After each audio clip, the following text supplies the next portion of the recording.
There were two studies. One of the studies indicated that Mamdani was trailing Cuomo 51-49, so by 2 points. And then the second study indicated that Mamdani was trailing by 12 points, 56-44, different margin.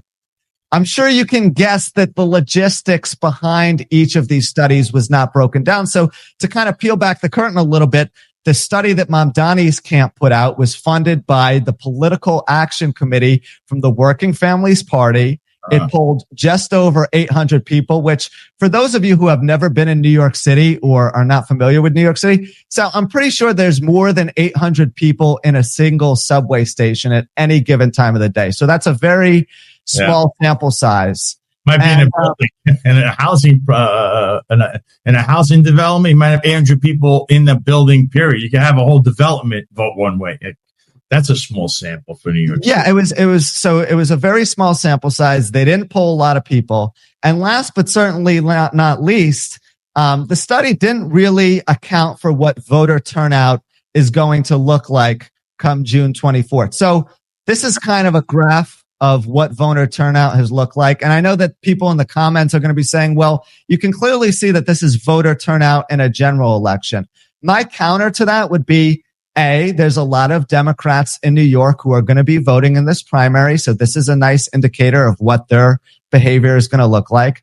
And B, I think this kind of gives us a feel of the direction that things are heading in right now. This shows us where things were in 2021. You can see a steady decline from 2017 and 2013 as well. This is kind of something that needs to be accounted for because we don't know how many people are going to show out. There's two ways to look at the situation. Way number one is Zohran Mamdani has energized a large fan base in New York City that was not previously interested in politics, and he's going to get a lot of people to show up. The counter to that would be people are scared about what's going to happen if Mamdani is elected mayor. So in a world where business is business, they maybe show up to vote for Cuomo. Then there's going to be a second population of people who maybe decide that they don't want to show up to the polls at all because they're so frustrated with the current climate that they don't see their vote making any sort of major differences. I don't know which side of the aisle people in New York City actually stand on. That's very, very hard to predict.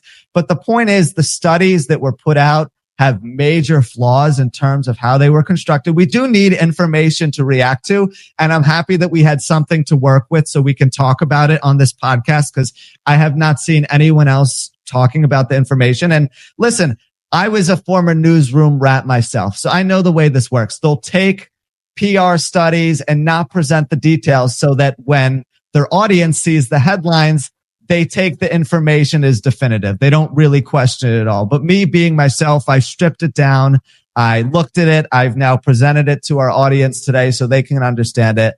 And I could unequivocally say that based on everything I've seen and heard so far, Cuomo has a very strong advantage in the Democratic primary still. I agree. I think Cuomo, again, I expect him to win that primary in a couple of weeks. I think, though, Mamdani stays in the race as a independent. I heard Jessica Ramos step down. I think she endorsed Cuomo. So there's going to be 7 candidates at the next debate, 7 Democrat candidates up at that debate. Ramos won't be one of them. Someone else is not going to make it either. But I still see Cuomo unequivocally not only a front runner. I think, unfortunately, in low information New York City, those numbers keep declining.